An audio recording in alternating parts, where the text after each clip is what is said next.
3 দিন আবহাওয়া আমাদের অনুকূলে না থাকার কারণে ভ্লগ করা হয়ে ওঠেনি, ক্যামেরা ধরতে পারিনি এন্ড কোথাও বের হতেও আমরা পারিনি। কিন্তু আজ 3 দিন পর আমরা যখন ক্যামেরা হাতে নিলাম তখন নিজের ভেতর একটা আলাদা এনার্জি কাজ করতেছিল। আমি যে এনার্জি আর যে এক্সপেকটেশন নিয়ে ভ্লগ করছি সেই পরিমাণ সাপোর্ট হয়তো এখনো ইউটিউবে পাচ্ছি না, তবুও মনোবল হারাইনি, আশাও কিন্তু আমরা হারাইনি। আমি লেগে আছি গ্যাস আপনাদের জন্যই, যাতে আপনাদের মাঝে নতুন নতুন ভিডিও নিয়ে আসতে পারি। 3 দিন পরে আজ আমরা যাব পুত্রাজায়া। গাড়ি নিয়ে বের হয়ে গেলাম বাসা থেকে। এরপর তানভীর ভাইকে রিসিভ করে একসাথে লাঞ্চ করলাম। হাতে 1 কাপ চা নিয়ে রওনা হয়ে গেলাম পুত্রাজায়ার উদ্দেশ্যে। রাস্তায় বের হয়েই দেখি অনেকদিন পর রোদ উঠেছে, আবহাওয়াটা গরম গরম, যদিও বাংলাদেশের তুলনায় এখানকার ঠান্ডা এখনো অনেক বেশি। দেখতে দেখতে পৌঁছে গেলাম আমরা Putrajaya. By the way guys, Putrajaya মূলত একটি গভর্নমেন্ট এরিয়া। এখানে মালয়েশিয়ার প্রায় সব সরকারি অফিস আর সরকারি কর্মকর্তাদের বাসভবন অবস্থিত। তবে এখানকার সবচেয়ে বড় আকর্ষণ হলো পুত্রাজায়া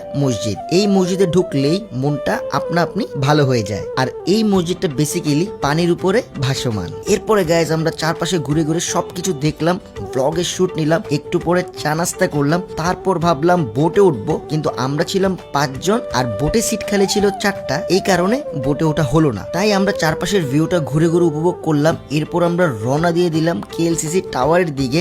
গাড়ি পার্ক করে উপর উঠতেই দেখি সেখানে বিশাল বড় করে ক্রিসমাসের জন্য আয়োজন করা হয়েছে। প্রচুর মানুষ, চারপাশ খুব সুন্দরভাবে সাজানো। আরো উপরে উঠে দেখি নামি দামি ব্র্যান্ডের আউটলেট। দোকানে দোকানে ঢুকে ঘুরে দেখলাম, আর ঘোরাঘুরি শেষে বাইরে এসে ভিউ দেখার অপেক্ষায় থাকলাম। রাত 8:30 সেখানে একটি ওয়াটার শো হয়। সেই ওয়াটার শোটা এক কথায় অসাধারণ। এভাবে মানুষকে এন্টারটেইন করা যায় সেটা এখানে না এলে কখনোই বোঝা যাবে না। আশপাশের দারুণ লাইটিং এ পুরো পরিবেশটাকে আরো বেশি মনোমুগ্ধকর করে তুলেছে। শো উপভোগ করার পরে আমরা গেলাম অর্চিডে। আজ সেখানে ছিল আবিরের জন্মদিনের ট্রিট। সবাই মিলে খাওয়া দাওয়া করলাম। এরপর তানভীর ভাইদের ড্রপ করে আমরাও ফিরে যাই আমাদের বাসায়। ইনশাল্লাহ প্রতিদিনের মতোই 7টায় ইউটিউব চ্যানেলে ভ্লগ আসতেছে, বি রেডি ফর দ্যাট। আশা করি ভ্লগটা সবার ভালো লাগবে, হোপস সবাই দেখবেন এন্ড আগের মতোই আমাদেরকে সাপোর্ট করবেন। So that's it guys, thank you so much guys for watching this video. If you like this video, don't forget to share, have fun, peace, আল্লাহ হাফেজ।